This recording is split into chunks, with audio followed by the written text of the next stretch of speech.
you could please stand for the Pledge of Allegiance. I pledge allegiance to the flag of the United States of America and to the republic for which it stands, one nation, under God, indivisible, with liberty and justice for all. Thank you. Please be seated. Good evening, everyone. I want to welcome you to the November 19th, 2019 Zoning Hearing Master hearing. My name is Susan Finch, and I'll be presiding over the cases tonight as the Zoning Hearing Master. Let me start by introducing Mr. Brian Grady at the end of the dais, who is with the county's Development Services Department, who will introduce the other members on the dais tonight and also go over any changes we have to the agenda. Mr. Grady. Good evening, Ms. Finch. Again, for the record, Brian Grady, Hillsborough County Development Services. We have no changes on tonight's agenda, so joining us to dais tonight are to my left, Lewis Whitehead with the County Attorney's Office, and to his left, Joanne Haley with the Hillsborough County City County Planning Commission. All right, thank you so much. Let me start by going over our procedures for tonight's hearing. Tonight's agenda items require that a public hearing be held before a zoning hearing master prior to the final decision, which is made by the Hillsborough County Board of County Commissioners. I'll conduct that hearing tonight and make a recommendation on each application 15 business days following tonight's hearing. That recommendation will then be sent to the Board of County Commissioners, who will make the final decision.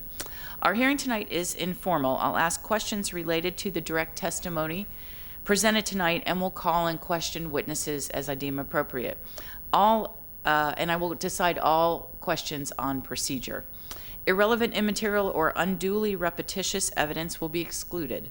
Any part of the evidence may be received in written form, and all testimony must be under oath. Hearsay evidence may be used for the purpose of supplementing or explaining other evidence, but shall not be sufficient in and of itself to support a finding by me unless it would be admissible over objections in a civil action.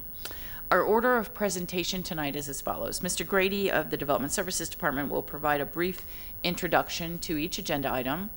We'll then hear from the applicant. The applicant has 15 minutes to make their case, including all of their experts or witnesses that they'd like. We'll then go back to the county's Development Service Department planner, who will have 5 minutes to present the county's findings regarding the application. We'll then turn to the Planning Commission, who will have 5 minutes to present their findings regarding consistency with the county's comprehensive plan. Next will be proponents, anyone who would like to speak in favor of an application. Total time is 15 minutes for that section. The same is true when we turn to opponents, anyone who would like to speak against an application. Everyone total is a 15-minute time frame. We'll then go back to the county staff, who has 5 minutes to make any additional comments or changes based on tonight's testimony. And then finally, we go back to the applicant, who has 5 minutes for rebuttal to address any issues they see fit. When you come up, if you choose to speak tonight, when you come up to the podium, if you could, we're recording this, if you could make sure you speak clearly into the microphone, make sure it's close to you, and always start by giving us your name and address for the record so that we know as we're listening who is speaking. When you're finished, if you could see Will, who's with the clerk's office at the end of the dais, also sign in with your name and address and the application you're speaking to, just to make sure we have everything spelled correctly. Now, let me turn to the county attorney, who will explain your legal requirements for oral argument that governs your participation at the Board of County Commissioners meeting. Oral argument is your opportunity to speak to the board, and there are very particular and strict filing requirements for paperwork that needs to be filled out and turned in by a particular date to preserve your right to speak at the Board of County Commissioners. So, Mr. Whitehead, if you could please explain that. Thank you, Madam Hearing Officer. Lewis Whitehead, Assistant County Attorney. Tonight's evidentiary hearings are the first of 2 steps in the rezoning process. The second step is a public meeting before the board, at which time the board will make a decision on each rezoning petition. The hearing master will file a recommendation for rezoning applications on December the 12th. After the recommendations have been filed, each individual who desires to address the board at the public meeting must file an oral argument request no later than the close of business on December the 23rd. These petitions are scheduled to be heard by the board at the board's January the 14th land use meeting. Oral argument request forms are available at the table located at the entrance to this auditorium. Please note that oral argument requests must be responsive to the hearing master's recommendation. Accordingly, oral argument requests should not be filed until the hearing master's recommendations have been delivered to the county on December the 12th. The board is not required to hear oral argument at the public meeting. However, under certain circumstances, the board can elect to hear oral argument from a party of record. A party record is a party who fits into at least one of 4 categories defined in the Land Development Code. In the event that the board elects to hear oral argument, parties of record who will file responsive timely requests will be considered for oral argument.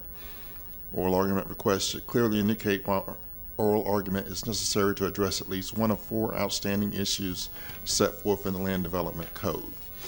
The scope of oral argument shall be limited to the content of the testimony and other evidence submitted verbally or in writing to the hearing master tonight. The board will consider only the record of tonight's hearing and the recommendation of the hearing master in rendering its decision. The county's attorney's role is to ensure that only individuals who have met the party of record requirements are allowed to address the board and that new evidence or testimony is not introduced or allowed at the public meeting. For these reasons, please ensure that all information that you desire to the board to consider at the public meeting is placed into the record tonight. Thank you very much. Thank you so much, Mr. Whitehead. I appreciate it. And those forms, those oral argument forms are available out on the outside table right outside this door. That is and correct. Just for clarification or verification, what is that date that they must turn them in by?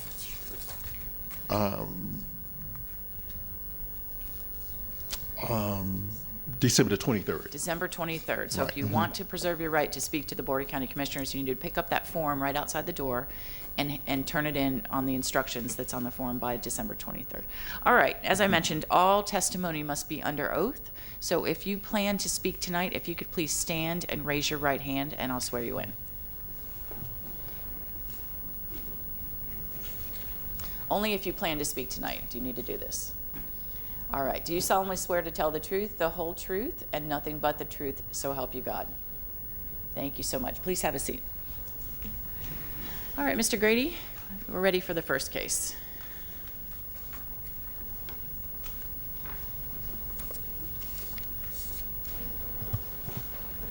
The first item is agenda item D1 is rezoning application standard 19-1296. The applicant is Manuel Luva. The request is rezone from residential single-family conventional 6 to a residential single-family conventional 6 with a mobile home overlay.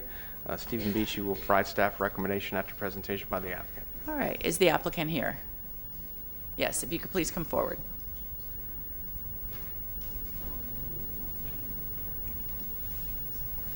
Good evening. Good evening. My name is Manuel Luba. I'm here for the rezoning of address 4513 South 22nd Avenue. Just the house that is sitting right there. It's just too old and too small, and it's got a lot of problems. Just wasn't worth fixing it. So that's the reason I want to. So you're going to replace the Yes, mobile ma'am. home that's Yes, on the ma'am. property? Yes, ma'am. Okay. And All right. actually, that's it. All right, pretty easy. Thank you. If you could Thank you. please sign in with the clerk's office. Thank you for coming down. I appreciate it. All right, Development Services. For the record, Brian Grady, Hillsborough County Development Services. The request is rezone a parcel totaling 0.52 acres from RSC6 to RSC6 with mobile home overlay. The parcel is located on the south side of 22nd Avenue, approximately a third of a mile from Causeway Boulevard and a quarter mile of South 50th Street. The applicant seeks a change in the zoning designation to have the ability to replace an existing non-conforming mobile home in the lot with a new mobile home on the same lot. Comprehensive plan designation for the parcel is Res 1. The current land use of the subject parcel is a single-family home, and changing the zoning designation of the parcel to allow a mobile home will result in the current land use syncing with the zoning that is no longer a non-conforming use. The subject parcel is surrounded by parcels zoned RSC6 to the north and east. Multiple parcels to the west are zoned RSC6 with mobile home overlay. and parcels to the south are zoned RC9. Given the proximity of the subject parcel to other parcels that will allow mobile homes, amending the zoning designation of the subject parcel with the mobile home overlay designation will not introduce any new incompatibilities to the surrounding area. Available, any questions? I don't have any at this time, but thank you. Planning Commission. Joanne Haley, Planning Commission. The subject property is designated as Residential 9 on the future land use map. It is located in the urban service area within the limits of the Greater Palm River Community Plan boundary.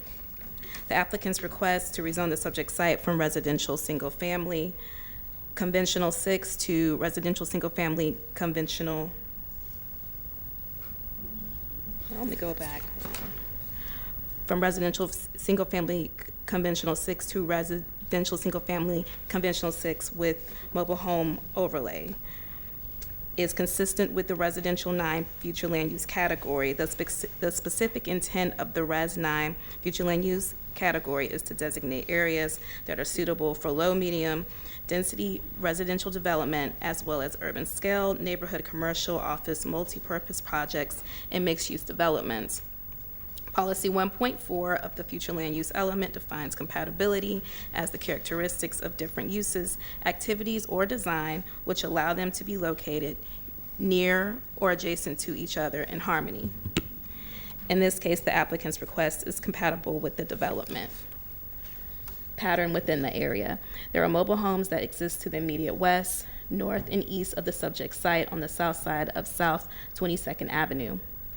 Future land use element policy 20.3 states that manufactured housing shall be recognized as a viable means to provide affordable housing. The proposed rezoning request is consistent with this policy direction. The subject site is located within the limits of the Greater Palm River Community Plan, which encourages the availability of affordable, attainable, privately owned housing stock that is safe, decent, and compatible. As such, the applicant's request to rezone the subject site to RSC 6 with mobile home overlay reflects the vision of the community plan. Based upon these considerations, Planning Commission staff finds the proposed rezoning consistent with the future of Hillsborough Comprehensive Plan for unincorporated Hillsborough County. Thank you. All right, thank you so much. I appreciate it. Is there anyone that would like to speak in support? Anyone in favor of this application? All right, seeing no one, anyone in opposition? All right, no one. Mr. Grady, anything further? All right, then with that, we will close rezoning 19-1296 and go to the next case. The next item is agenda item D2, rezoning application 19-1328. The applicant is TMTM LLC. The request is rezoned from CN to commercial general with restrictions. Steve Beachy will provide staff recommendation after presentation by the applicant. Is the applicant here?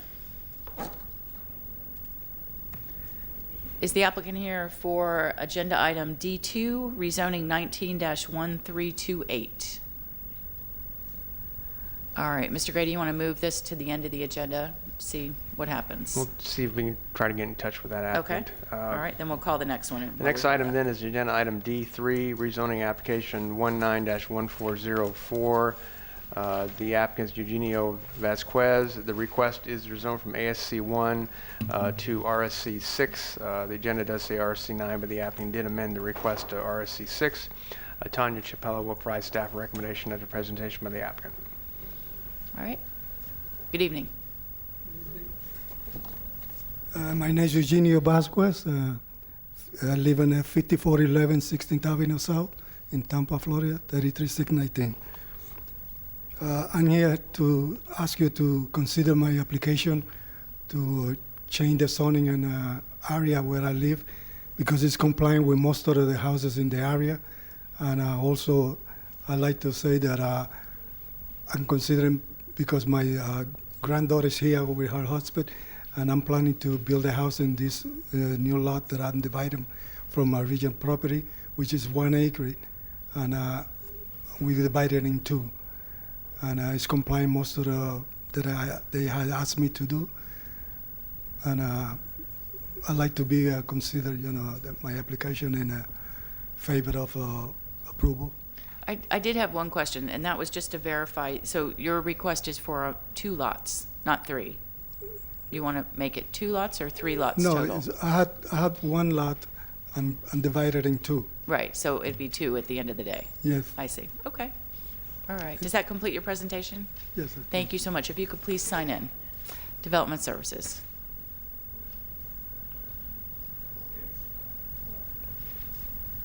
Good evening. Good evening. Tanya Chapella, Development Services. The request is to rezone approximately 1.16 acres from ASC 1 Agricultural Single Family Conventional to RSC 6 Residential Single Family Conventional. The subject property is a remaining from a parent parcel division that included the adjacent property to the south with folio 46312.0100. The applicant is seeking to divide the 1.16 acre lot into 2 lots of a minimum of 0.5 acres. So I'm going to use the graphic. Okay. So this will be the street, the right of way, and then all this area used to be one lot. Then they created a flag lot here, and then the remaining lot is going to be split if this is approved, right? So they're creating 2 lots here, I see. okay?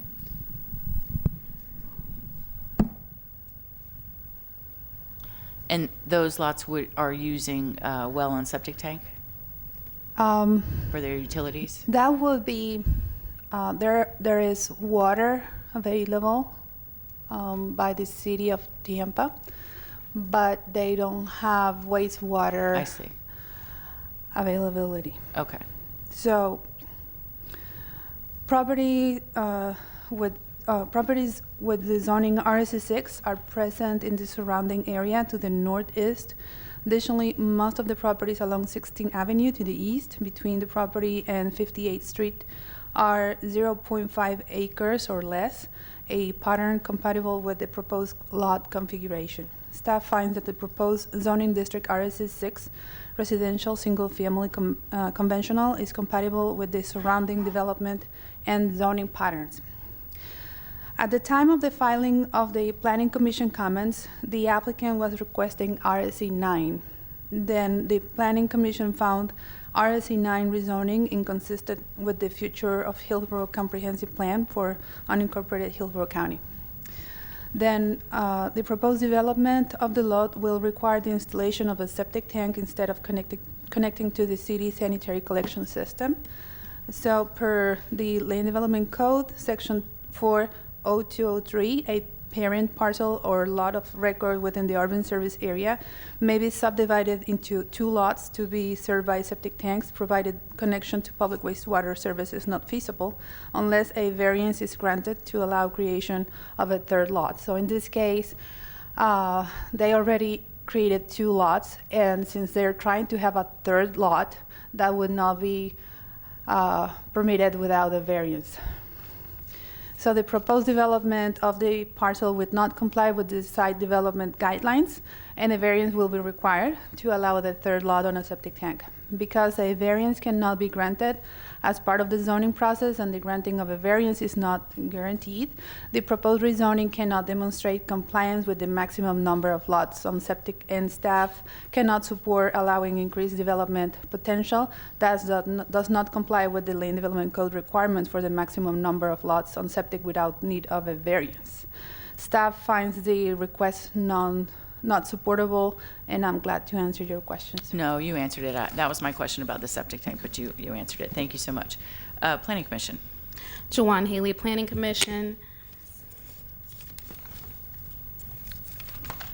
The subject property is designated Residential 9 on the future land use map. It is located in the urban service area within the limits of the Greater Palm River, the Greater Palm River Community Plan boundary. The applicant is requesting to rezone the property from agricultural single-family conventional 1, ASC 1, to residential single-family conventional 9, RSC 9. The site is located in the residential 9 future land use category. The intent of the residential 9 category is to designate areas that are suitable for low, medium-density residential as well as urban-scale neighborhood urban scale, neighborhood commercial office, multi-purpose projects, and mixed-use developments. The subject site is surrounded by low-density, large lot residential uses, which present compatibility concerns with the requested RSC 9 density. Although residential 9 allows 9 dwelling units per gross acre, the existing development pattern in the area is closer to 1 dwelling unit per gross acre. Policy 16.8 and 16.10 of the future land use element specifically state that overall density and lot size of new residential projects shall reflect the character of the surrounding area, and any density increase shall be compatible with existing proposed or planned surrounding development, recognizing the choice of lifestyles described in the plan. Residential single-family conventional 6 is located northwest of the site and is the highest density in the area. Introducing RSC 9 would significantly increase the density in the area and not be compatible with the adjacent residential land uses. The community design component in the future land use element also contains policy direction about designing developments that relate to the predominant character of the surrounding area. It further states that new developments should recognize the existing community and be designed in a way that is compatible with the established character of the area. Because the surrounding land use pattern is mostly low-density, single-family residential, a rezoning request with a medium density would not be compatible with the existing development pattern. The request is also not consistent with the Greater Palm River Community Plan Goal 5A, which encourages development densities and intensities at appropriate locations that are compatible with existing community patterns. Based upon these considerations, the Planning Commission staff finds the proposed rezoning inconsistent with the Future of Hillsborough Comprehensive Plan for unincorporated Hillsborough County. I would also like to add that the reports that were originally submitted for this case, the map was mislabeled. The location and the land use was correct. It was just a mislabeled map. I have copies of those to be submitted into the record this evening. Okay. Thank you. Thank you. I just had one question. There was testimony tonight that the applicant changed their request to RSC 6 rather than RSC 9. And I just wondered if there was an evaluation by the Planning Commission of that request. At the time that this report was filed, the information that we had the RSC 9 request. So our analysis was based on the RSC 9 request. By the time we found out that the applicant had changed to RSC 6, the report had been filed. It was past the deadline. So yeah, so we had to go with what was already submitted. Okay. To review. So that's the explanation for that. Perfect. All right. Thank you so much. Is there anyone that would like to speak in favor? Anyone in support of this application? All right. Seeing no one. Anyone in opposition? Yes, if you could come forward. Do you both want to speak?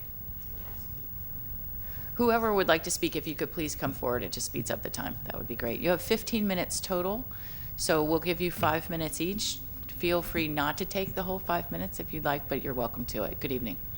Hi, my name is John Darby, reside at 6012 16th Avenue South, which is just east of where the proposed rezoning is. Our alarm is that my father-in-law has currently lived there for over 60 years, and the infrastructure there does not support the addition of additional homes in the area, and we cannot even get sewer. He's on septic tank, and in the summer times it overflows, and the ditches are not properly maintained. So the addition of homes would compound that, and I'm speaking for all the neighbors in the area also, and also the police presence in the area is very low in this area also. It's just when you start adding houses and your infrastructure is already not there, we feel that improvements need to be made to infrastructure before we do any rezoning. Understood. Thank you. Sir, if you could please sign in with the clerk's office. Next, please. Good evening. Hello, my name is Barbara Darby. I'm at 6012 16th Avenue South. We just moved in with my dad. My mom passed away, and the problem I have is basically the roads aren't there. They closed Maydale Drive Bridge, which was one of our major thoroughfares to get to the area. They closed it 4 years ago, and I don't even know when the plans are to reopen that road. The drainage is horrible. Delaney Creek is always backed up.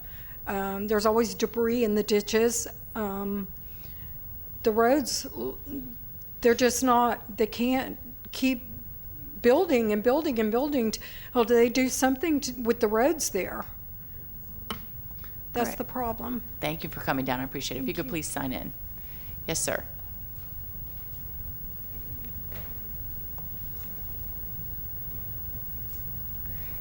Good evening. Good evening. My name is Thomas Goldtrap Sr. I live at 6012 16th Avenue South. I'm totally against any more building out there. The whole neighborhood in Palm River there is on septic tanks. There's no sewer at all. We just had water put in there. Everybody was on wells, and the well water was no good. And I don't know really how I lived this long with drinking that nasty stuff out there. So the roads is real poor, and they always got semis going to shortcuts from 41 through down 16th Avenue over to 22nd Street Causeway, and they got them all tore up. They can't make the turns in the intersections without the back of the semi falling in the ditch. So I just want to say that I'm just totally against any more building out that way. Thanks a lot. Thank you for coming down. I appreciate it. If you could please sign in. All right. Seeing no one else that would like to speak in opposition, we'll go back to county staff. Do you have any comments? Nothing further to add, but I would note that if those who spoke have any questions regarding filing oral argument to speak to the Board of County Commissioners, Fernando Quinones is in the back of the room here and can assist them with any questions they might have. All right, thank you. And that's, just so you know, for everyone in the audience, that's available to anyone. If you need assistance filling out those forms to speak to the board, Fernando is back in the corner with his hand raised, ready to help if you need him. All right, so then we'll go back to the applicant, who has 5 minutes. Sir, do you have anything else you'd like to add before I close the hearing? You have 5 minutes to address any issues you'd like. Well, I was surprised that so many people came down to argument because they never see them in a street or nothing that they say is comparable with what I see because I'm there 24 years and the neighbors is beautiful. It is comparable with any other neighbors. And I don't see what they see in the street. But when you talk about the street, we're talking about zoning, you know. I don't know if they have a point on that or not. It's up to you. All right, thank you for your testimony. I appreciate it. With that, then we'll close rezoning 19-1401 and go to the next case. Ms. Finch, I believe the applicant for D2 is here now, so why don't we go to D2 Perfect. now? Yes. The next item then is rezoning application. This is item D2, rezoning application 19-1328. The applicant's TMTM LLC. The request is rezoned from commercial neighborhood to commercial general with restrictions. Steve Beachy will provide staff recommendation after presentation by the applicant. All right, is the applicant here?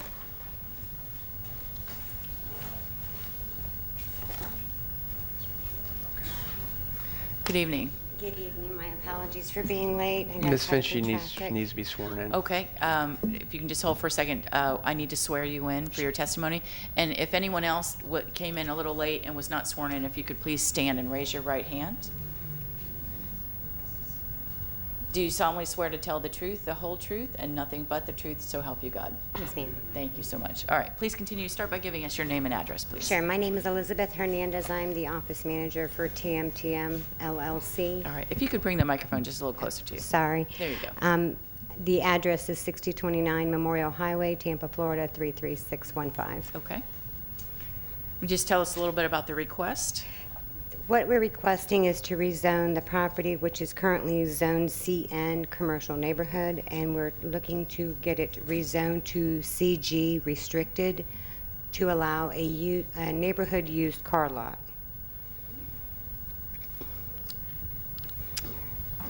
I did some research on this particular property and looked at the surrounding areas, and there are very few CGs in the area, but there are, within walking distance, there are quite a few that I did notate.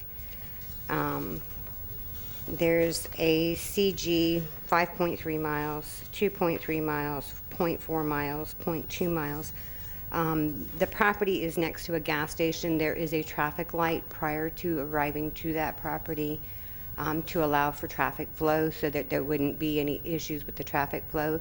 There is a neighborhood behind the property, which before we purchased the property was completely run down, had a fruit stand, which we have completely cleaned up. It is, looks 100% better than it did. We're not looking to put a large used car lot. It's a small neighborhood car lot.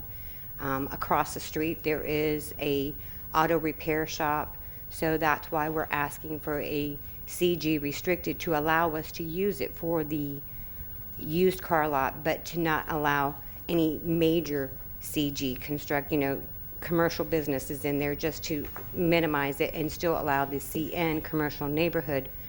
So if after, say for instance, 10 years from now, that used car lot disappears, then it can still be used for a professional office or whatever the CN allows. How long has the car lot you're associated with, how long have they been in operation on this property?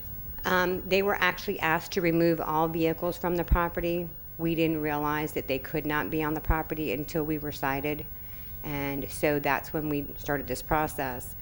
They have since been asked to remove them, which we did remove all the vehicles from the property. We did comply until the zoning hearing has been completed. I see. All right, that was my only question. Yes, Does that ma'am. complete your presentation? Yes, ma'am. Thank you so much. If you could please sign in with the clerk's office. Most certainly. Development Services. Good evening. Good evening, Steve Beachy, Development Services. The request is to rezone a parcel totaling .39 acres from CN to CG Restricted. The parcel is located in the southwest corner of Sheldon Road and Flora Street, and the applicant seeks to change the zoning designation to have the ability for a car sales lot and to allow a contractor's office with no outside storage. The comprehensive plan designation for the parcel is Res 4. With regard to compatibility, the subject parcel is bounded by parcels with commercial uses and CN zoning on Sheldon Road to the south and across the road to the east. To the north is a vacant parcel, which is across Flora Street, and that parcel was recently zoned to PD 1999-32, approved for 23,800 square feet of medical, general office, and specialty retail. To the west is a single-family residential development with lots ranging from 0.25 acres to a half an acre and zoned RSC 6. The commercially zoned parcels in proximity to the subject parcel are compatible with current CN designation of the subject parcel. The applicant seeks to expand the entitlements of the subject parcel to include CG that would exceed the intensity of the surrounding commercial parcels. The uses proposed by the applicant would also increase the intensity of commercial uses adjacent to the residential area. Given the proximity of the subject parcel to other parcels with commercial neighborhood types of uses and residential neighborhood, changing the allowable uses to include car sales and service and a contractor's office would introduce new incompatibilities to the surrounding area. Based on the intensification of the commercial uses that this application would represent, staff finds the request not supportable. I'm available for any questions. I don't have any, but thank you. Planning Commission. Jawan Haley, Planning Commission. The subject property is designated as Residential 4 on the future land use map. It is located in the urban service area within the limits of the Town and Country Community Plan boundary. The application proposes a rezoning to commercial general restricted zoning designation for a car lot on approximately 0.39 acre site. The site is along the Sheldon Road corridor, which is developed with commercial uses. However, off of the corridor is developed with single-family residential. It should be noted that the zoning designations in the immediate area do not intensify beyond a commercial neighborhood zoning designation. Allowing a car lot directly adjacent to single-family residential would not fit in with the character of the neighborhood to the west and would be inconsistent with policy direction regarding the protection of neighborhoods. Within the definition of definition of compatibility, as per policy 1.4, the future land use elements affecting compatibility include noise. The application as part of the request is asking for the allowance of on-site maintenance of vehicles. Noise in this case would present a compatibility concern. In residential land use categories, non-residential uses are to meet the commercial locational criteria standards outlined in the comprehensive plan. The proposed site does not meet the criteria of being within the distance of a qualifying intersection under the locational criteria. Future Land Use Element Policy 22.8 allows the Board of County Commissioners to consider waivers to locational criteria. The application includes a waiver request to commercial locational criteria. As noted above, the proposed rezoning would allow development that is not compatible with the surrounding area. Planning Commission staff recommends the Board of County Commissioners not approve the waiver. The site falls within the boundaries of the coastal high hazard area. To accommodate this type of activity within the coastal high hazard area, since development is vulnerable to natural disaster not experienced by inland areas, this application will be subject to policy 6.2 of the coastal management element. The policy includes language that when approving new development within the coastal high hazard area, development should ensure that adequate public hurricane shelter capacity is available to accommodate present and future population densities, and to ensure that adequate clearance times and evacuation routes are provided to evacuate the residents and seasonal population in a timely and orderly manner. The site is located within the Town and Country Community Plan area. However, there are no policies within that community plan that would apply to this proposed use. Based upon these considerations, Planning Commission staff finds the proposed rezoning inconsistent with the future of Hillsborough Comprehensive Plan for unincorporated Hillsborough County. Thank you. Thank you very much. Is there anyone that would like to speak in support? Anyone in favor of this application? Seeing no one, anyone in opposition? All right, no one. Mr. Grady, anything further? Okay. Is the applicant, would they like to talk? Would you like to say anything? You have 5 minutes for rebuttal if you have any last words. While I understand that it's not within the zoning, if you look at the surrounding areas, there's a large amount of commercial. There's a gas station right next to us. There's an auto repair shop across the street from that. I understand there's a vacant parcel that has been currently rezoned.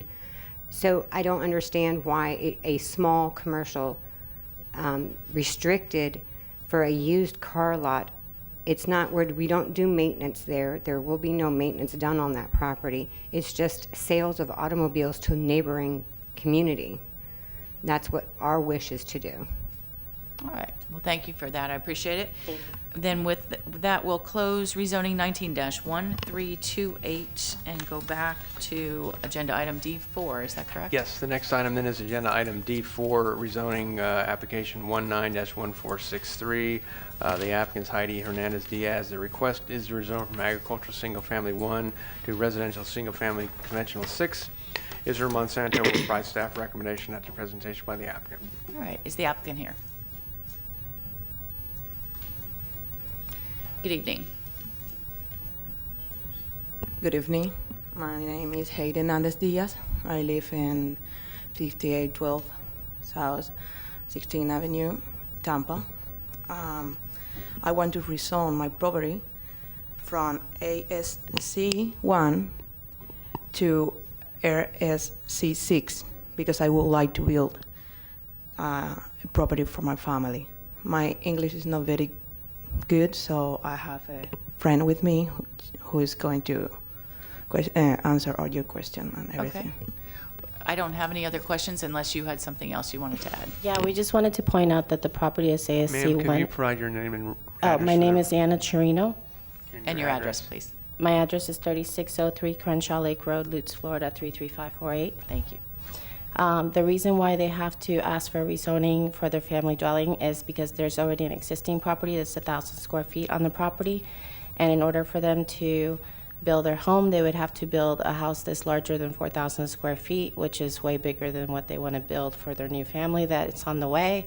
So her husband is not here, he's out of town, and he wanted to make sure that you guys were aware that he wants to build a family for their a new residence for the family, that there's other properties in the area, in the street, that are in the zoning that they want to do RSC 6.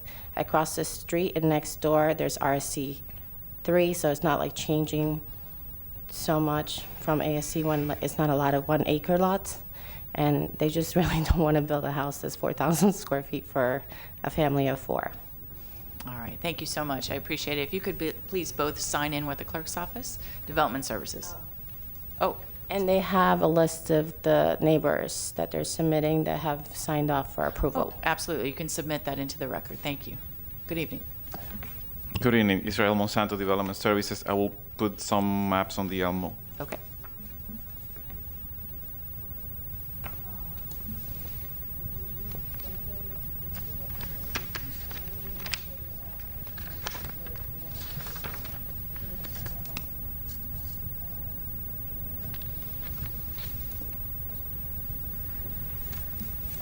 As the applicant stated, they seek to rezone a property zone ASC 1 to RSC 6 residential single-family conventional. The parcel is located on the east side of Maydale Drive, 80 feet south of 16th Avenue South.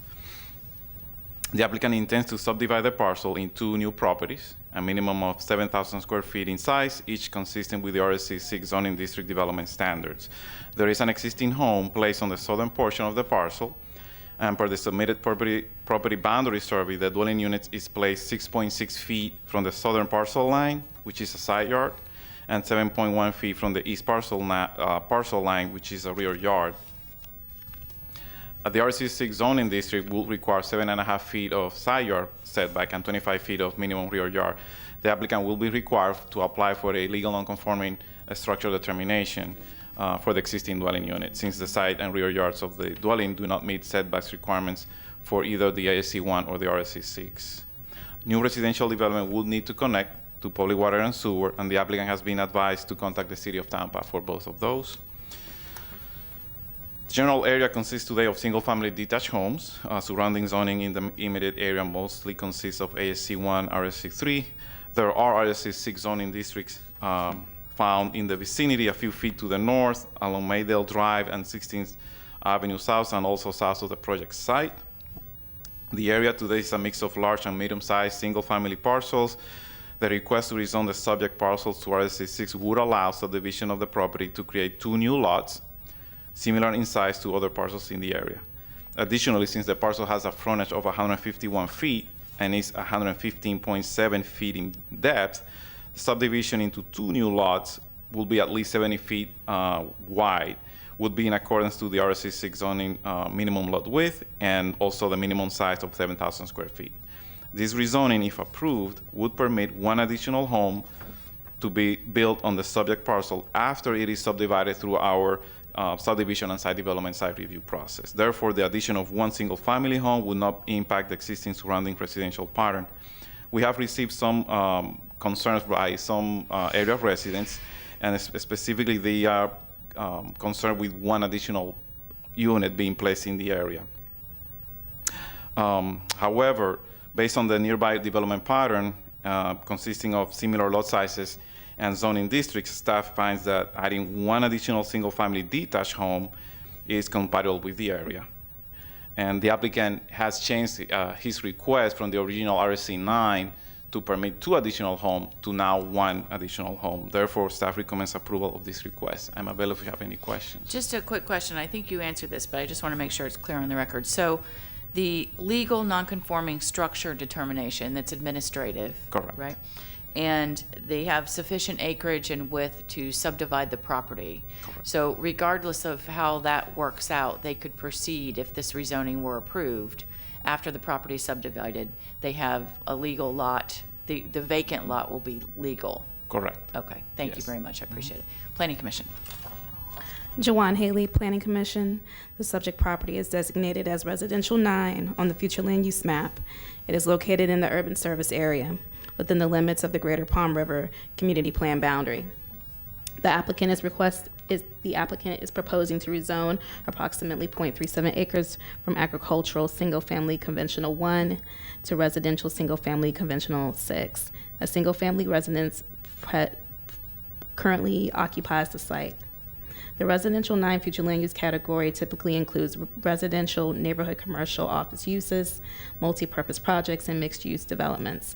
The request would increase density from 0 potential dwelling units to 2 potential dwelling units, resulting in a net density increase of 2 potential dwelling units. Based on comprehensive plan maximums, the residential single-family conventional 6 district is consistent with the density anticipated under the residential 9 land use category. One of the goals of the comprehensive plan is to attain 80% of the projected population growth within the urban services area. This request supports this goal by encouraging new housing on an underutilized lot within the urban service area and within an area that is planned for development up to 9 dwelling units per acre. While the site can be considered for a maximum of 3 potential residential dwelling units under the residential future land use category, the proposed RSC 6 zoning would allow for development that meets the 75% requirement for allowable density.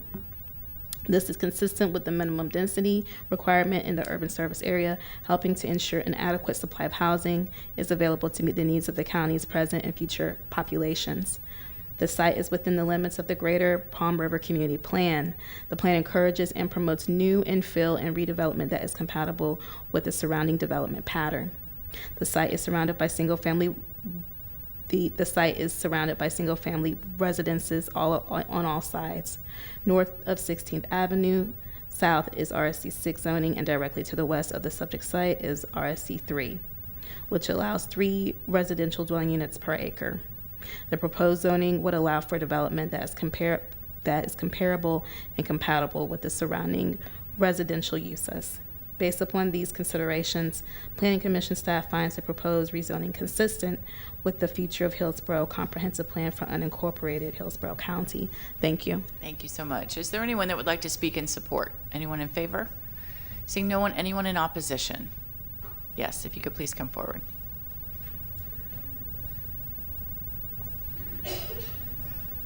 So while they're coming, I see 2 people. Anyone else that would like to speak? All right, give us your name and address, please. My name is John Darby, live at 6012 16th Avenue. Spoke earlier. Yes. It's the second application tonight for rezoning. My alarm is the addition of more houses in the area. When the people live in there, the infrastructure does not support it. And it's very dangerous to keep adding houses. You cannot get sewer. Sewer needs to be added to the area. The roads need to be improved, and the law enforcement needs to be greater there also. It's just, to me, the applications will continue to come in, they'll continue to add houses if they're accepted. And I have nothing against these applicants for that, but it's just the people that has to live with this every day. It's just not fair. So, you know, they're just moving in. We've been here all our life. I live right next door to the applicant. I lived at 1606 Maydale. I grew up there, and things have not gotten any better. I mean, you know, the bridge is not even there. It's been there since I've been, you know, a little kid. And I think things in the infrastructure need to be improved or fixed before you start adding more houses. Thank you. Thank you, sir, for your time. I appreciate it. Yes, sir.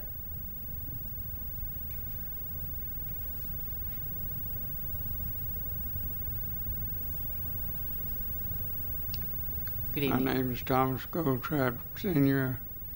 I live at 6012 16th Avenue South.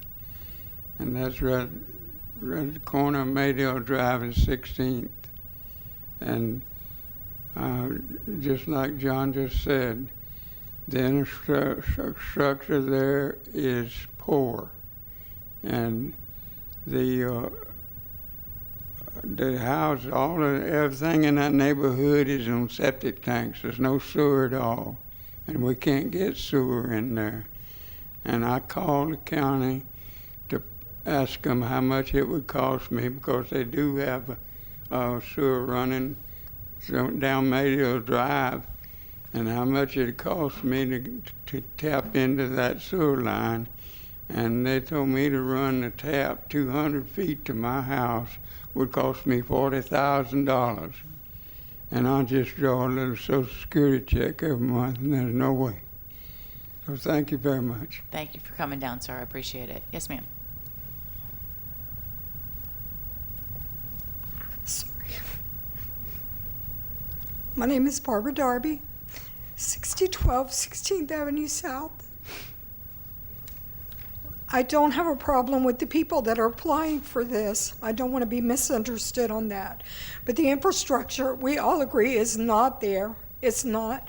The drainage is horrible when it rains during the spring and the summer. The yards are lakes. They're backed up to the street. The ditches aren't flowing. And the main thing, like I said, the streets need improved. You know, you can't just keep building and building and building, and I'm afraid this is going to open it up to, there's land there, there's 5-acre lots. If they're allowed to put 6 houses per acre, there's going to be 30 houses on a 5-acre lot. We can't support this. And that's it. Thank you for your testimony. I appreciate it. Anyone else that would like to speak in opposition? Seeing no one, county staff, anything further? Mr. Monsanto? All right. Ma'am, you have 5 minutes for rebuttal if you'd like to address any of the issues. It's your opportunity, or you don't have to use it if you don't want to. Just start by giving us your name, please. My name is Anna Chirino. I do, okay, either way. Jekyll, which is her husband, has already met with zoning, and he's already looked to the cost of putting sewer, so he's not getting septic. They're going to connect and tap into the sewer. They've looked to see to make sure they're going to have new construction. The properties that they're referring to are older properties that probably were not met with the new code and are not tapping into the sewer lines and into the water and utility lines. All of this has been addressed, so it's not like something that's going to make it worse. It's going to make it better for the neighborhood, and that's just our concern. I mean, they can still put a house in there. It's just going to be a 4,000 square foot house with septic instead of a 2,000 to 2,500 square foot house with connection to the sewer line and the utility services. All right. Thank you so much for your testimony. Then with that, we'll close rezoning 19-1463 and go to the next case. The next item is agenda item D5. The application is rezoning 19-1483. The applicant is Kathy J. Mann. The request is rezone from agricultural rural to commercial general. Chris Grand-Leonard will provide staff recommendation after presentation by the applicant. All right. Is the applicant here? Good evening. Hello, my name is Kathy Mann, 2312 College Avenue East in Ruskin. And I'm here today to see if I can rezone the property that we've had for many years from agricultural, residential to commercial general. We had the property right beside it since 1994, 2318 East College Avenue. We have an automotive repair shop there. We leased it for many years, 15 years, and then we're buying it now. And on the 2312 East College Avenue, we're using it for an office / storefront, and have been for many years, and did not realize that it was zoned agricultural residential. So we would like to change the designation of that. So we're in compliance. So nothing happens. We haven't gotten any notice or anything on it, but when I became aware of it, I thought we probably better change it before we do get any notice or anything. All right. So that's why I'm here today, to say, Understood. please do it before we get in trouble. We wish a lot of people felt that way, so Yes. thank you. I Yes. appreciate that. If you could please sign in with the clerk's office. Development Services. Good evening. Good evening.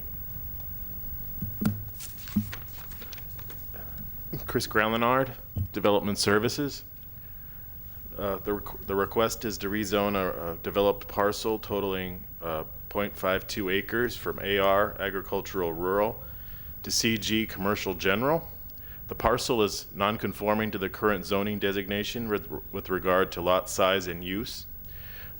The purpose of the request is to rectify the nonconformity and to broaden the uses of the parcel for potential redevelopment. The subject parcel currently contains a radio-controlled car hobby shop and track. It is bounded to the east by an auto repair shop, also owned by the applicant, currently zoned CG. To the north is a single-family dwelling zoned RSC 6. To the west is a mobile home park zoned AR. To the south is bounded by the College Avenue corridor and a home improvement store zoned PD. In close proximity to the subject parcel are additional CG zoned properties such as a grocery store, a strip mall, and additional auto repair, and also a storage facility.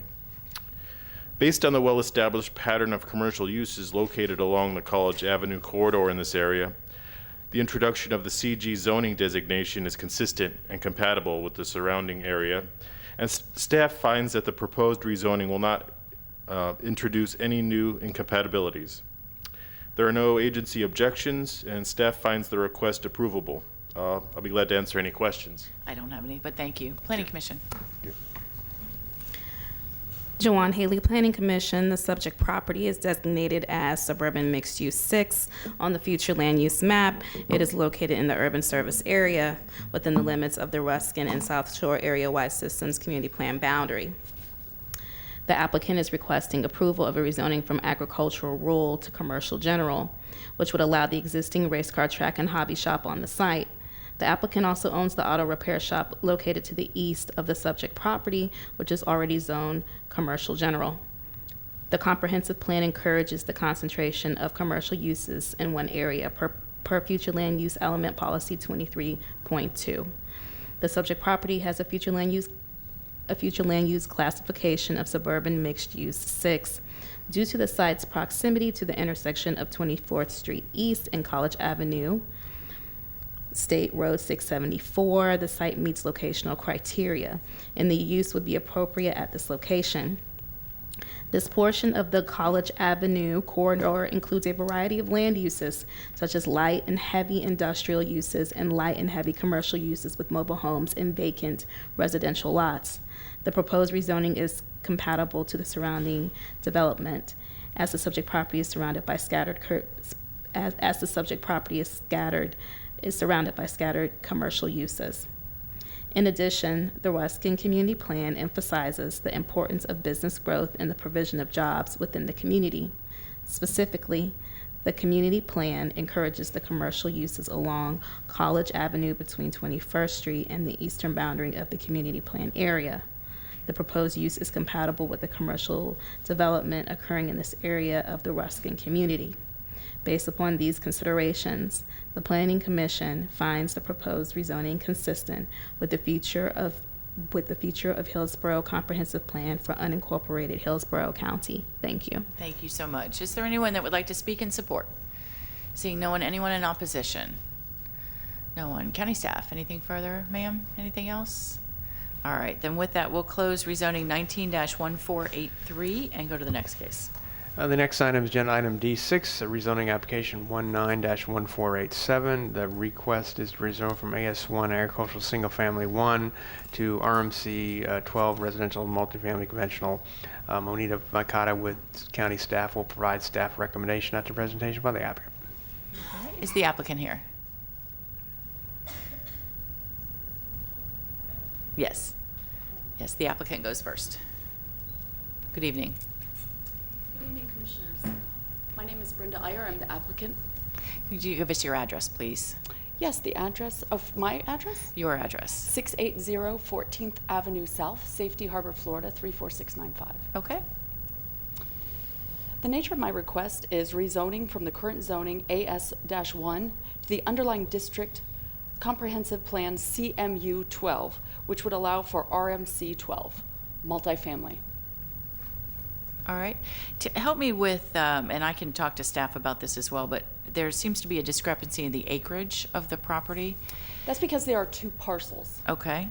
The one parcel, the address, it is 4501 Cluess Avenue and 9318 6 Mile Creek Road. So there are two parcels. The total acreage is 2.61 acres. The first parcel 1.07 acres. The second parcel 1.54, which totals 2.61. So 261 is the total. That's correct. All right. And then how many townhomes do you expect to develop based on that if it were approved? Our ideal would be 34. However, the zoning seemingly will restrict us to approximately 32, but we would like to put in for 34. Okay. Well, the math on that is 31.32, which would be 31, not 31. 32. Yes, yes, but that would be the we maximum. would really, if we could petition to have at least 32 instead. You can't. You cannot. No, okay. you cannot. 31 You cannot exceed that 31 as it maximum. is. Right. That would be, if it were approved, that Okay. 31 would be the maximum. Is there any way to petition to have more? The or only is- way, staff can advise you, but the only way to change that would be the comprehensive plan category. You'd have to amend the plan category to a higher category that would allow more density on the property, Okay. which is a different process than this. Different process. All right. Thank you. Thank you very much. Development Services. Commissioners, yes. Thank you, Commissioner. Absolutely. Good evening. Good evening. This is Monita Vakati with Development Services. The request is to rezone two adjacent parcels totaling 2.61 acres from AS1, which is agricultural single family, to RMC 12, residential multifamily conventional. The two parcels are located at the northeast quadrant of Clevis Avenue and the 6 Mile Creek Road towards the north of Dr. MLK Jr. Boulevard. The applicant seeks to develop a multifamily parcel with townhomes. The underlying comprehensive plan designation for the parcel is CMU 12. The subject parcels are surrounded by planned development zoning on all sides, with multifamily units towards the north and south, a multifamily mobile homes park to the east, and a vacant land on the west. In the larger area surrounding the subject parcels, the predominant land uses are low and medium density residential uses, commercial, and office. So based on all the findings and the compatibility, staff finds the request approvable. Thank you, and I'm happy to help with any questions. I don't have any, but thank you so much. Planning Commission.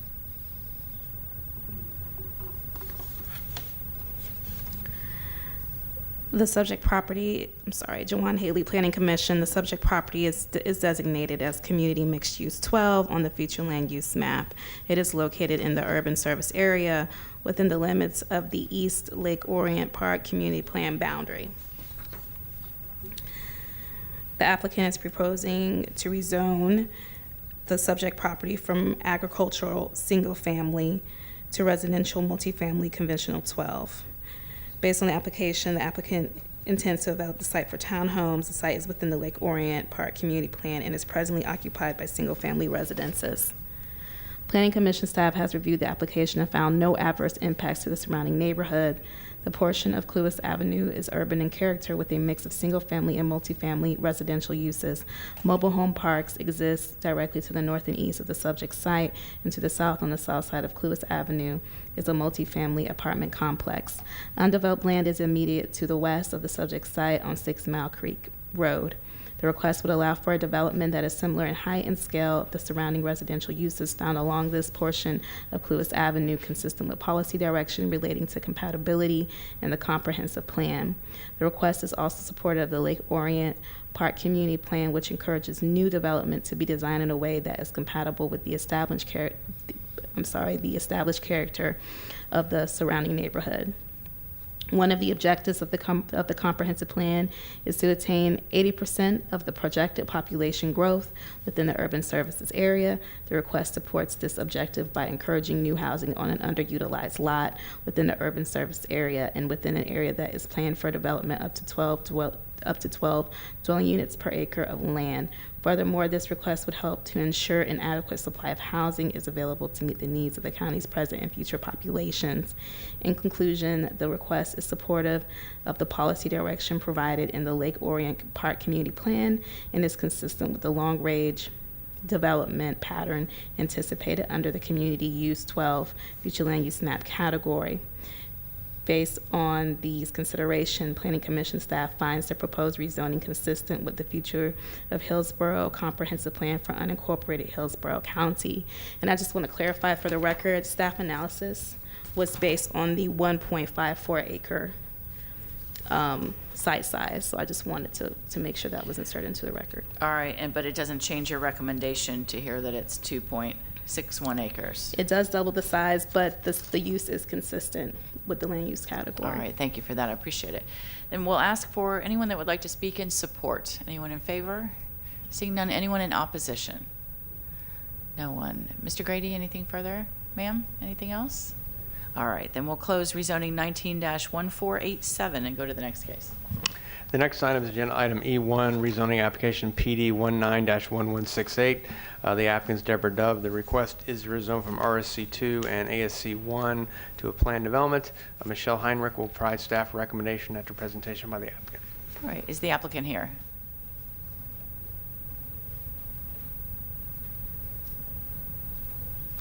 Good evening. My name is Deborah Dove. I reside at 502 Faithway Drive, Sumner, Florida. We come to you tonight. We're wanting to rezone our property at 502 Faithway Drive, which is currently zoned as RSC2. It is under 1 acre, and within the zoning district that would not allow us to keep horses. We're in the process of trying to purchase the property behind our home at 2618 Parsons Avenue, which is 1.5 acres and within the agricultural zoning district. That does permit the keeping of horses along with any other farm animals.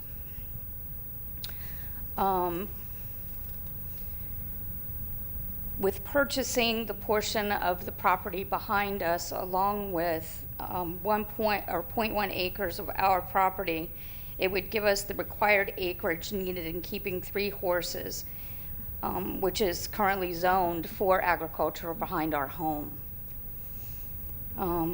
That's it, pretty much.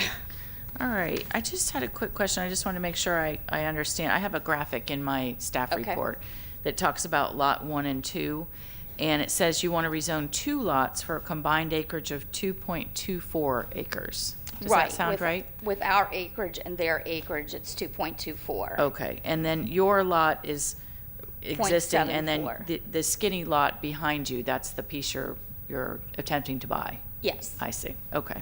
And so at the end of the day, you'll have 2 lots and then be able to keep horses on the property? Correct. I understand. All right, thank you very much. If you could please sign in with the clerk's office. Development Services. Good evening. Good evening, Michelle Heinrich, Development Services. If it's okay, I was going to put, I think, the graphic you're looking at on the Elmo. Perfect. As I just went through the application to make it easier for everyone. Thank you, that'd be great.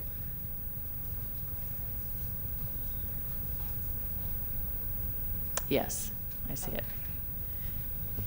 And these graphics are included in our staff report. Yes. So essentially, this is a rezoning for 2 separate parcels, currently zoned RSC2 and ASC1 to a PD, to allow for a reconfiguration of those 2 into 2 lots. And also, for the lot that will allow for agricultural uses, it is limited in the PD. The lot depicted in yellow is Ms. Dove's current property, and that's at 502 Faithway Drive. It's zone RSC2, and it's approximately 0.75 acres in size and 168 feet in width. And this exceeds the RSC2 minimum lot size of a ½ acre and minimum lot width of 100 feet. However, it only allows for residential uses. The green lot, which is the narrow lot that you referred to behind Ms. Dove's property, that is 2618. That is zone ASC1. It's over 1 acre in size. It's 1.5. However, it's only 52 feet in width. So they do exceed the minimum lot size, meaning they could sell Ms. Dove some property. However, it would not meet, when she goes to subdivide it, the remnant portion would not meet the ASC1 development lot standards. So therefore, what we had to do was to go into a PD rezoning that would allow Lot 2, as you see on the bottom graphic, to be that width and still have a half acre because it is in the, it is serviced by well and septic. So it did need to be at a minimum a half acre. And then the yellow area could be taken off of Lot 2 and used combined with Mrs. Dove's lot. So the area that is the narrow skinny lot, as we stated, that is currently zoned it's currently zoned ASC1. That does allow for agricultural uses. Ms. Dove does not want to allow all types of agricultural uses or farm animals that could be permitted on the property. She is limiting it to a maximum of 3 horses, which does meet code for the 1 acre confinement area. And she does have that labeled on her site plan. It is basically the narrow strip of ASC1 that's being combined with her acreage, along with the southwest corner of her property that's RSC2. Being as that area is changing in uses and allowing for something such as animals, we did ask Ms. Dove to provide us with something from that neighboring property owner, stating if they had any objections, and she did provide us with information. So we just want to make it clear to yourself and anyone else who will be participating tonight that the current the ag zoning would allow for many more intense uses: hogs, cows, sheep, chicken, possibly numbers higher than what she's proposing. But under this application, she is self-limiting it to 3 horses. And I'm available if you have any questions. So just to clarify, so the 3 horses are on Lot 1 only, correct? And Lot 2 is just a usable residential lot? Correct. It has an existing single-family home. It does have a few minor setback adjustments that need to be made, which are being made under this application. But for that lot, it will just be single-family residential, whereas now that whole narrow strip could be used in that acreage for the keeping of farm animals. Understood. All right. Thank you so much. I appreciate it. Planning Commission. Jawan Haley, Planning Commission. The subject property is designated as Residential 4 on the future land use map. It is located in the urban service area within the limits of the Brandon Community Plan boundary. The 2.24 acre subject, the subject property of 2.24 acres consists of 2 parcels. The applicant wishes to include the parcels in a planned development to have up to 3 horses and 2 single-family residential lots. The site is within the urban service area and is subject to future land use element policy 1.2 pertaining to minimum density. With 2.24 acres in the residential 4 land use category, the maximum density that could be considered is 8 dwelling units and a minimum density of 6 dwelling units. Though the rezoning request does not meet policy 1.2, it does meet the exception to minimum density based upon the surrounding development pattern. A rezoning to a zoning district that would allow an increase in density beyond 2 dwelling units per acre would be out of character with the existing development pattern of the area and could adversely impact the neighborhood. While lot sizes directly to the east of the subject property are smaller in size, Faithway Drive is not connected to the adjacent neighborhood to the east. This lack of connection provides a distinction between 2 different development patterns. The area along Faithway Drive contains larger lots, approximately 1/4 acre to 2 acres in size. To the east, the lots are smaller and the neighborhoods denser. Therefore, a rezoning to planned development for 2 single-family homes with up to 3 horses is compatible with the development pattern of the area and is consistent with policy direction in the comprehensive plan, specifically policy 16.3 and policy 16.8. The request is also consistent with policy direction outlined in the Brandon Community Plan. Though the site is located in the suburban district on the Brandon Character District's map, which is described as single-family residential development on lots that are 1/4 acre or less in size, the request is in keeping with Goal 6 of the Brandon Community Plan. Goal 6 emphasizes thoughtful planning by concentrating density in certain areas to preserve the semi-rural lifestyle of other areas. As described above, Faithway Drive through the urban service area and the residential 4 land use category is a small semi-rural community that has retained its larger lot sizes over the years. The request to have horses and to limit the density on 2.24 acres to 2 single-family residential homes is consistent with the vision of the Brandon Community Plan. Based upon these considerations, the Planning Commission staff finds proposed plan development consistent with the future of Hillsborough Comprehensive Plan for unincorporated Hillsborough County, subject to the conditions proposed by the Development Services Department. Thank you. Thank you very much. All right, is there anyone that would like to speak in support? Anyone in favor? Seeing no one. Oh, yes, sir. I moved too quickly. Sorry. Come forward. While he's coming forward, anyone else that would like to speak in support? All right. Good evening. My name is Robert Dove. I live at 502 Faithway Drive. My wife is Deborah. When we first started talking about buying this property behind us, I went to all my neighbors and asked them if they had any issues with us keeping horses there. One person directly behind me was the first person that I asked because the horses are going to be right there. I asked most of my neighbors that I could get a hold of to sign a paper saying that they had no objections to me keeping horses. All the neighbors that I spoke to signed my paper, which we've submitted, and a few people that I couldn't get a hold of, which obviously I couldn't get signed.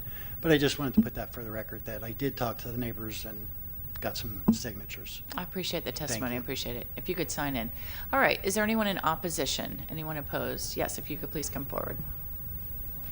Do you both want to speak? Okay, if you could please go ahead and come forward. Can I use your? Absolutely. There's a microphone there that you'll need to switch on. And there's your graphic. And just start by giving us your name and address. It's on? Okay. All right, very good. Excuse me. Good evening. My name is Mark Clements. I live at 609 Parsons Reserve in Seffner, Florida.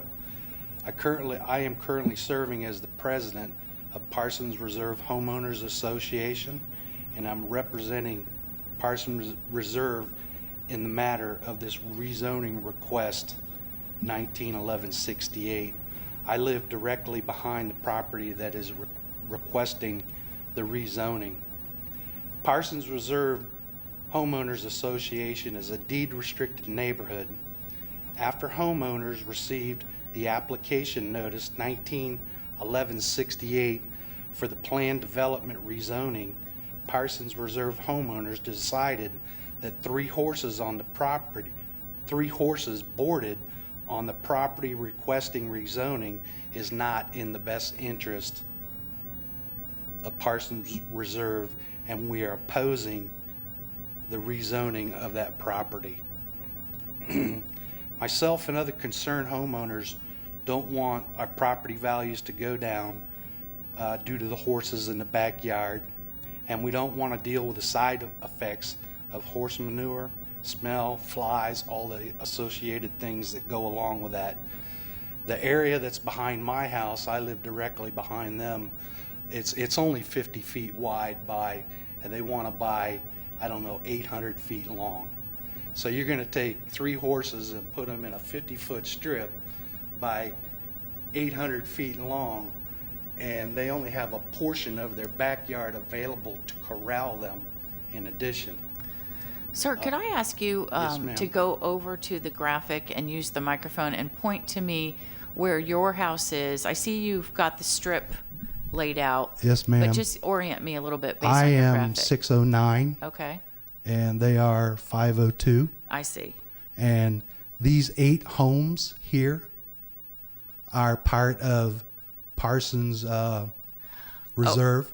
I see. So if you turn that plan over, the top of it's not north. Right now, the top of the plan is south. Is that right? Yes, this is north. Yes, I got it. Okay. Okay. I understood. So the property that there's a guy that lives down here on the very end that is going to I don't know what's going on, but they want to buy enough land from him to put 3 horses.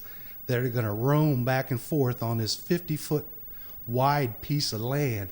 It's only 50 feet wide, in addition to what they want to add out of their own property to get enough property to meet the conditions of satisfying the county or whatever. But our position is from the back of our screened-in porches to that fence line is 20 feet. So as our neighbors are enjoying their evening, we're going to have to put up with horses, just meandering back, along this 800-foot piece of land. And you mentioned that you represent the homeowners association? I'm the president of the... All right. Did you take a formal vote and... Well, here, may I finish? I apologize. Yeah, Yes, sir. Myself and other concerned homeowners, well, I did that. The requesting rezoning property backs up to 8 houses against our residential neighborhood with a fence that's 20 feet away, back porches right there. Again, the area that the horses would be moving in is about 50 feet wide, 800 feet long, narrow strip.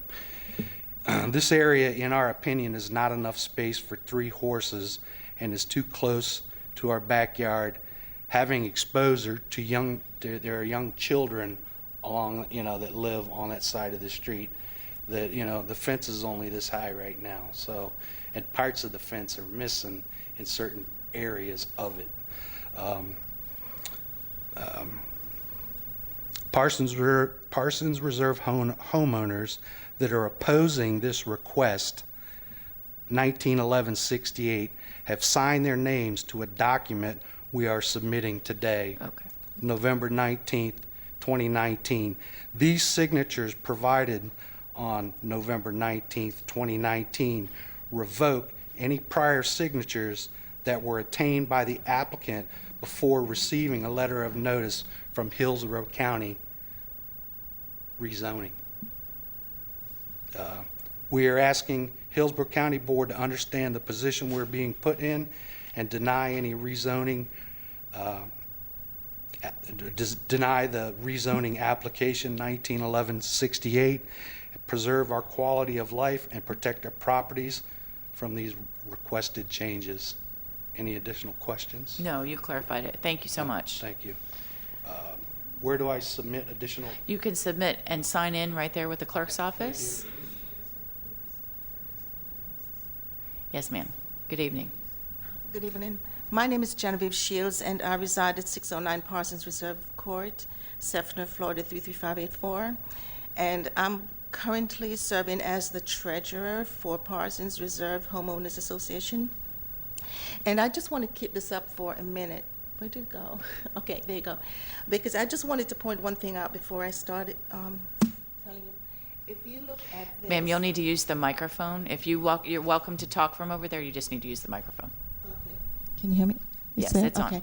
If you look at this right here, this is the home of the... If you could speak into it, the microphone. There This you go. is the home of the proposed property, 502. So their home is right here. Our house, this is all their property, and this is our home right here. So they are going, from what we see, they're going to put the stable or whatever it takes to keep a horse or horses here, right next in our backyard. So our backyard from the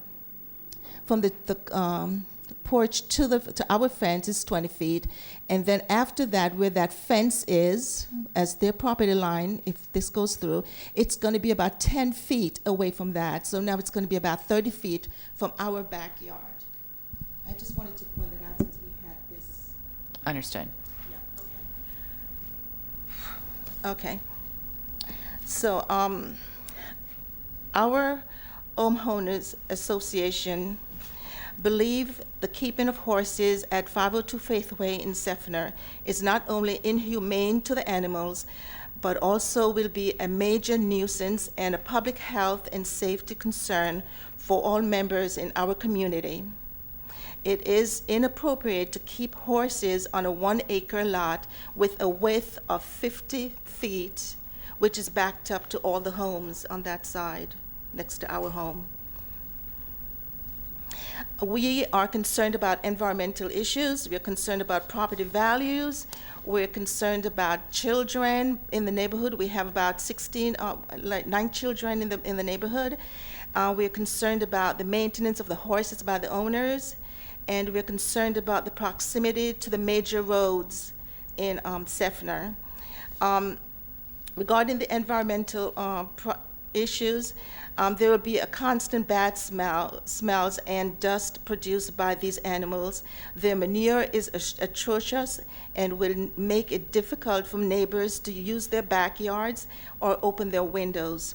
There is a possibility of pileup of manure with the defecation of these animals. The effects of these animals' waste runoff may also contaminate protective water supply for miles. The owners of these horses may simply leave all manure on the ground with no regard for the implications it has on the land nearby, water supply, or neighbors. We are concerned about our property value. Homeowners are concerned about their property value decreasing. I have called approximately 3 realtors and was told horses in our backyards would negatively affect property value. I've also spoken to several people with friends and relatives with horses in their backyards, and they all said they are living a nightmare, being miserable and disgusted because of the smell and noise and dust from the horses. We're also concerned about the children in our community. There are several children between the ages of newborn to 16 years old living in our subdivision. 3 children under the age of 5 live in a home approximately 40 feet from where the horses are going to be kept. These children have a pool in their backyard, and they play and scream because they are children and they're having fun. If these actions irritate the horses, there is no telling what repercussions this will cause for the children in our neighborhood. We're also concerned about the maintenance of the horses by the owners.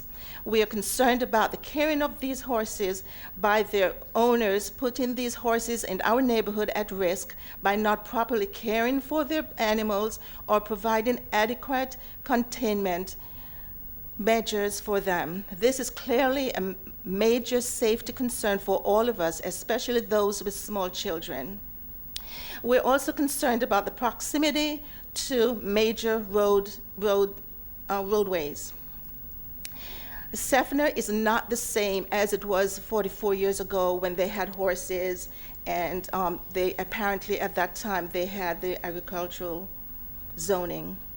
So now we're 44 years, in the future. It's built up. It's a built-up city. There are major roadways less than 1,000 feet from where the horses are going to be kept. Parsons Avenue is a 4-lane roadway, approximately 500 feet from the proposed horse location.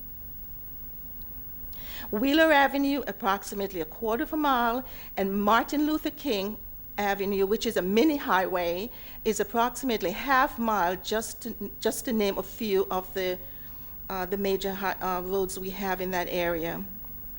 These roadways are less than 1,000 feet away, with vehicles constantly driving over the speed limit of 45 miles an hour.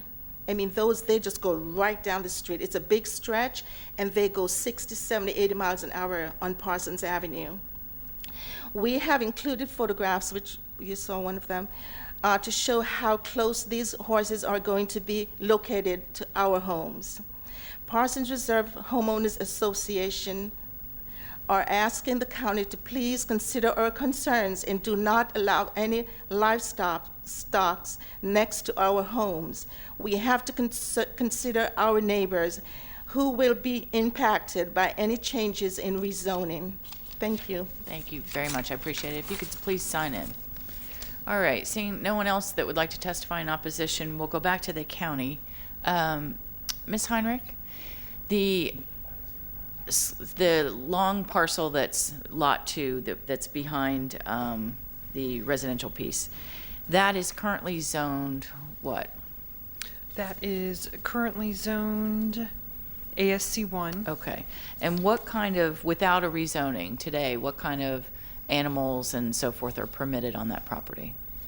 In our land development code, they categorize animals, non-pet animals, as allowed in our ag districts. They include domestic fowl, pigs, horses, as we're aware of, rabbits, aquaculture, and then out of our land development code, it gives us more animal units: horses, cattle, calves, boars, hogs, sheep, lambs, goats, kids, llamas, alpacas, emus, ostriches, chickens, and other poultry. And what is the limit on those animals under today's regulations? It's 3 animal units per acre.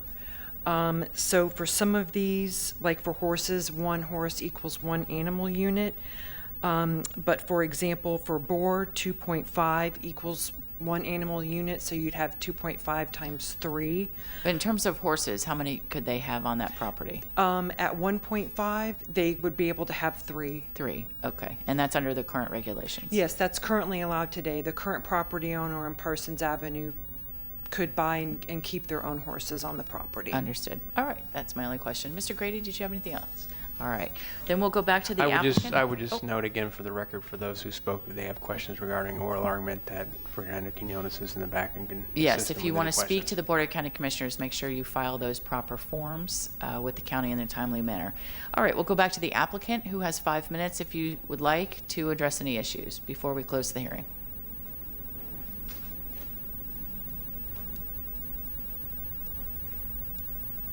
Do I need to state my name again? Yes, just your name. Deborah Dove. I just wanted to address the taking care of the horses. Our 3 horses are rescue horses. We pretty much brought them back from dead. I volunteered at RVR Horse Rescue in Polk County. That's where we adopted the horses from. These horses are more than taking care of. The property that they're on currently, which we board in Plant City, is self-care. We are there at 6 o'clock in the morning, every morning, taking care of our horses, cleaning the field, making sure that everything is taken care of, and they're very well taken care of. And the smell that they're referring to, I'm not sure where they're getting their information. But the rescue that I work with, there's 60 horses on this property, and at no given time does it have a foul smell. Yes, you have muck piles, but they're not smelly. They decompose very quickly. It's not like dairy cattle where it does have an atrocious smell, or hogs is horrible. Horses are not horrible. I just wanted to say that. Thank you for your testimony. I appreciate it. And we'll close rezoning 19-1168 and go to the next case. The next item is agenda item E2, a major mod application 19-1310. The applicant is Roy Mazur. The request is for a major modification to existing plan development. Steve Beachy will provide staff recommendation on the presentation by the applicant. Good evening. Good evening. Roy Mazur, WRA Engineering, 4260 West Lineball Avenue.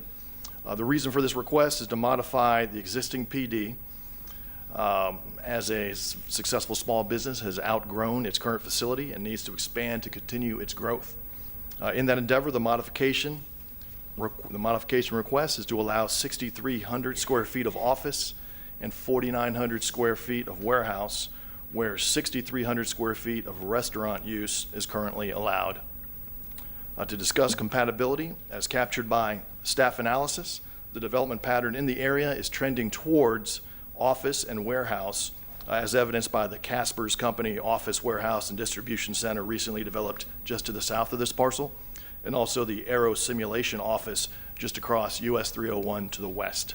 I think the following quotation from the Planning Commission analysis summarizes the compatibility analysis for the project.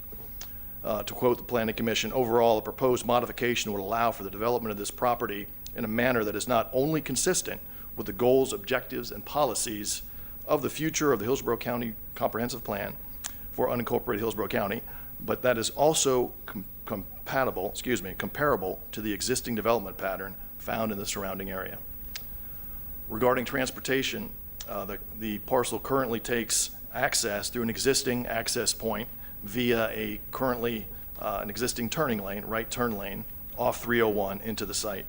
The applicant team has met with FDOT and is in agreement with the existing access off US 301 shall remain as is, along with the addition of adding a pedestrian sidewalk access to the property off the US 301 sidewalk, also marking a right turn pavement arrow in the exit lane of the existing access, and installing truncated dome mats where the existing sidewalk meets the access asphalt. The project developer is happy to provide those improvements requested by FDOT. One of the benefits to the community this site brings is the reduction in trip generation. When comparing the trip generation of the existing built-out condition to the proposed project, the proposed project reduces the overall daily volume by 608 trips and reduces the peak hour trips by 85%.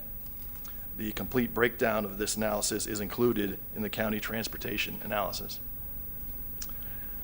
The existing driveway into the site is at a skewed angle. Both FDOT and the county have requested the driveway access be constructed as close to a 90-degree angle into the property as possible, as the current angled entry would be less safe for the proposed use. As indicated on our submitted site plan, the project will comply with this request. Regarding utilities, the project resides in the City of Tampa service area for both water and wastewater. One of the nice benefits to the community of this project is that it proposes to connect to the city wastewater, thereby removing an existing septic system from a surface water protection area and a well buffer zone. We did have a public meeting on October 29th on the site.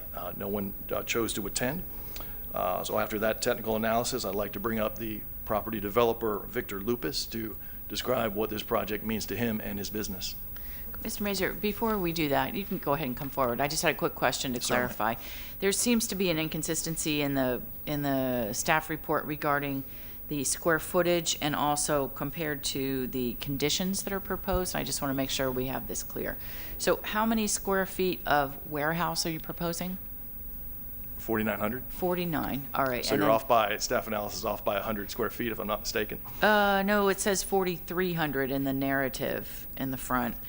And then, yeah. so it should be 4,900. It is. And then 6,300 square feet of office. That's Is that correct. All right, so that's 11,200 square feet? That is correct. So then the zoning condition, number one, says 11,100. And it should be 11,200. I just want to make sure everyone's on the same page. And then before you leave, the acreage amount is my agenda says 2.4, the staff report says 4.35. What do you show as the acreage for the property? I believe it's the greater of those.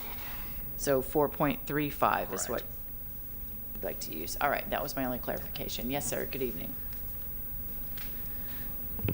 Good evening, Commissioners. Victor Lupus, owner of Dynasty Building Solutions. As Roy had mentioned, we have outgrown the area, the office space that we lease out now, and I started the business off in Hillsborough County in 2014 and want to make Hillsborough County our home base. This way we could expand more and keep continually growing our company and pouring our profits into the community. We do a lot of helping out with the community. 2019, I won Man of the Year for Lymphoma and Leukemia Society, and I encourage all my employees to do the same. And they were on a team of 10 people with me as well that help support us. We attend church and give back to the community in those ways as well. So by allowing us to build and granting us the permission for the land, it will help the business thrive better in the community, and it'll help us thrive to keep giving back to the community. All right, thank you so much for your testimony. If you could please sign in. Yep, thank you. All right. Mr. Mazur, does that complete your presentation? It does. All right, thank you so much. Development Services, please.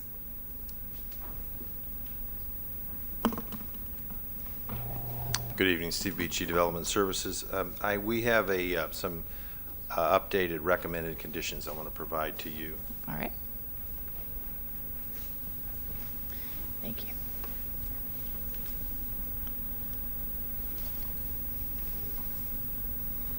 They're actually fairly substantial from what was in the staff report. That does clear up the square footage Yes, it clears up issue. the square footage, yeah. Okay. The request is a major modification of the approved plan development 86-0161 as most recently modified by PRS 96-0222. The parcel was previously a site of a restaurant, now vacant, and the applicant is seeking to change the use to office and warehouse with an increase of developed square footage on the site.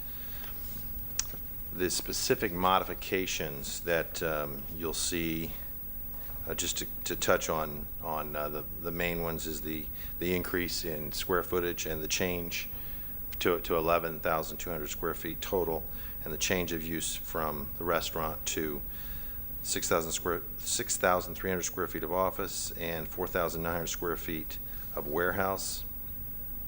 The applicant is asking for a variation on the to the land development code to allow a 5-foot buffer where there would with a type A screening, where there would be a 10-foot buffer according to the juxtaposition next to the park, and that will be on the eastern boundary and the northern boundary as well. It's also on the western boundary as well. Okay.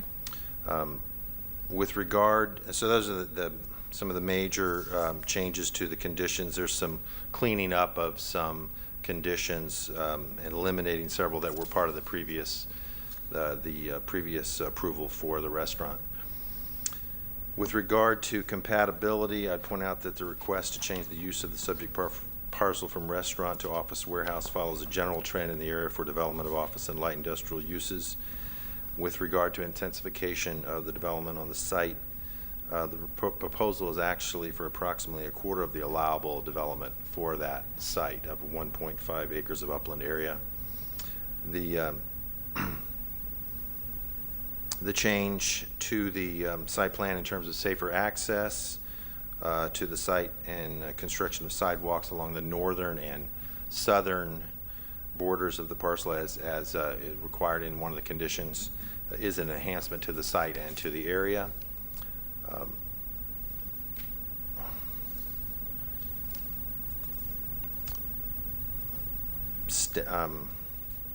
The staff finds the proposed change will not introduce any new incompatibilities to the area.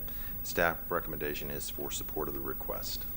I'm available for any questions. I don't have any. You answered them. Thank you so much. Planning Commission. Jawan Haley, Planning Commission. The subject property is designated as Community Mixed Use 12 on the future land use map. It is located in the urban service area within the limits of the East Lake Orient Park Community Plan boundary. The applicant is requesting a major modification to an existing plan development. The approximately 4.35 acre site is located at the northeast corner of Sly Avenue and US Highway 301. The site is developed with a vacant restaurant. The proposed major modification is consistent with the proposed modification is consistent with an allowable use within the Community Mixed Use 12 future land use classification. Existing land uses in the immediate area include a light manufacturing use to the west, a warehouse use to the south, a parking lot that serves the Tampa Bypass Canal is north of the site, and land owned by Southwest Florida Management District to the east. The future land use Designation of the subject site is Community Mixed Use 12. Typical allowable uses in this land use designation include residential, community scale, retail, commercial, office uses, research, corporate park uses, light industrial, multi-purpose and clustered residential and or mixed use projects. Within the CMU 12 plan category, an intensity of up to 0.5 floor area ratio is allowed for any mixed use and retail uses are limited to a maximum of 650,000 square feet. The subject site contains a large amount of wetlands. Of the 4.35 acre parcel, only 1.57 acres of the 4.35 acre subject site, only 1.57 acres are upland. As such, the parcel has to be calculated based on the environmentally sensitive land credited policy 13.3. At an upland acreage of 1.57 acres, the site can be considered for up to 42,743 square feet of non-residential uses. The applicant is requesting a total of 11,200 square feet of non-residential uses. The requested square footage is well below what can be considered for the site. The subject property is located within the limits of the East Lake Orient Community Plan. The East Lake Orient Community Plan recognizes the Tampa Bypass Canal as an asset to the community and states that public access shall be maintained with new development. As per the site plan, access is being maintained to the Tampa Bypass Canal. Overall, the proposed modification would allow for the development of this property in a manner that is not only consistent with the goals, objectives, and policies of the future of Hillsborough Comprehensive Plan for unincorporated Hillsborough County, but that is also comparable to the existing development pattern found within the surrounding area. Based upon these considerations, Planning Commission staff finds the proposed major modification consistent with the future of Hillsborough Comprehensive Plan for unincorporated Hillsborough County, subject to conditions proposed by the Development Services Department. Thank you. Thank you. I appreciate it. Anyone that would like to speak in support? Anyone in favor? Seeing no one, anyone in opposition? No one? All right. Mr. Grady, nothing? Mr. Mazur, anything else? All right. Then we'll close major modification 19-1310 and go to the last case. The final item is agenda item E3, major mod application 19-1327. The applicant's KVTS LLC. The request is for a major modification to existing plan development. Tanya Chapella will provide staff recommendation after presentation by the applicant. Is the applicant here?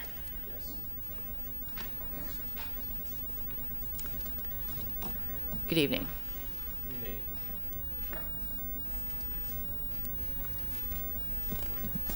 Daniel Bergen, 3802 Ehrlich Road, Suite 312, Tampa, Florida, 33624. We're here tonight for a major modification to an existing plan development that was recently approved for a medical office building located on Memorial Highway, south of Hillsborough, between Red and Webb Road, so just north of Webb and south of Hillsborough. Again, we were recently approved for this. However, during the design process of the building, there was some additional square footage that was needed that required the building to be increased to an FAR that was above the previously approved level. So what we are asking for is the FAR to be increased from a 0.2 to a 0.23, as well as a slight reduction in overall parking requirements for the project. The reason for the increase is that this space is used in conjunction for medical clinic and medical education.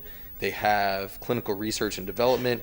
They also have labs and surgery space, and as part of all this, they have partnerships with residents and USF students and things that require larger spaces than normally you would see in a medical office building. So as they went through the architectural process of designing the structure, it really became essential that this building grew 3% above the FAR.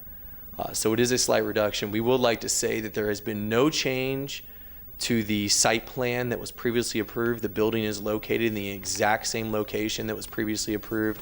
The parking is located exactly the same. Accesses are all the same. Stormwater management is the same. There's been no overall change in any of the site conditions that would honestly be felt from any adjacent property owners or users. So this is just one of those requirements that just exceed us into this major modification threshold, which is why we're here tonight. All right. I just had this is probably more for staff, but I just had a question. I've read the transportation comments from the county supporting your reduction in parking. By the way, you didn't ask for that as a part of the original rezoning. Is that No, correct? it wasn't You could meet it necessary before. because we met it before, but because we added that additional square footage to the building, it then required us. All right. We couldn't fit more parking on there. This is just a comment then that in my opinion, needs to be fixed. And there's a note on your site plan that says it's parking. It's a note number 9 that says parking to be provided in accordance with the Land Development Code. And then the very last note, 26, it says parking provided shall be 61 spaces. So I imagine what happened was you just added that note at the end, but you can't meet it in accordance with the Land Development Code because you need the reduction. Exactly. So we would have to, we would obviously approve that condition in the zoning, and we'd amend the plan to reflect that change. Right, and that's the other issue is there's no zoning condition that says the number of spaces. It just refers to the location of the parking and so forth. And so I'm going to suggest that you add that note of 61 to your zoning condition so that it's clear when you go through the permitting process that that's how many you propose to provide. So no objection to that. That'd be All right, thank you. That was it. You're welcome. Thank Appreciate you. it. Development Services.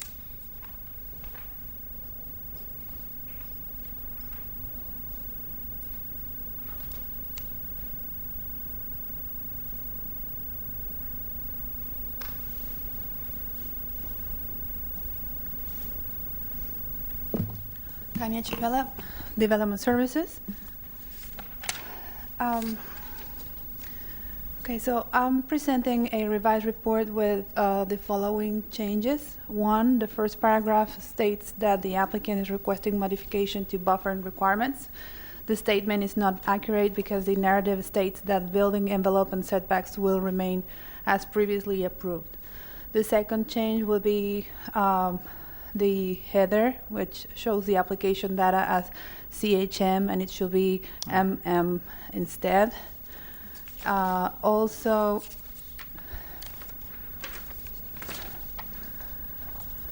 there are 2 items which I would like to bring to your attention. The first is a revised narrative, which was submitted on November 5th, 2019. It was not included in the official. It is not included in the official records. I will submit into the record now. Essentially, the applicant is describing the uses within the site data table. And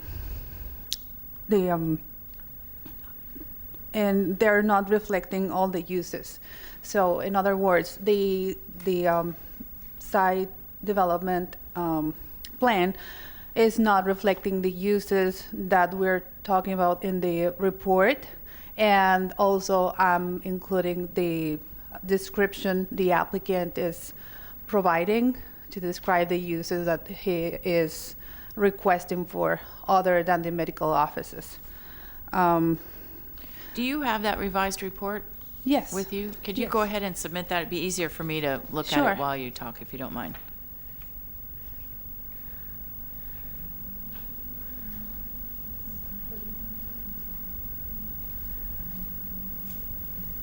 Thank you.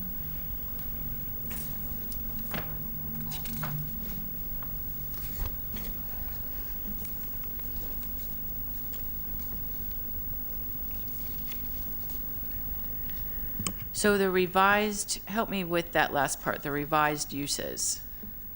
Okay, the revised uses are saying there is the I'm sorry, because one thing was the report, and the other thing is revising the site plan. Okay, so The report shows on the table, the first table, from the uses limited to BPO, business professional office zoning district uses, to BPO, business professional office zoning district uses. Additionally, medical educational services, clinical research, and medical laboratory uses shall be permitted. So that's the same as the report I reviewed. So are you just pointing that out? You're not saying they're changing those uses tonight? Correct. They're the same as what they originally asked for. I'm saying that the site plan is only showing the medical offices. And so what you're suggesting is those additional uses need to be added to the site plan? It is correct. Understood. So prior to PD site plan certification, the developer shall revise the PD site plan to list all proposed use within the PD site data table. That's a condition that I'm proposing to add. All right.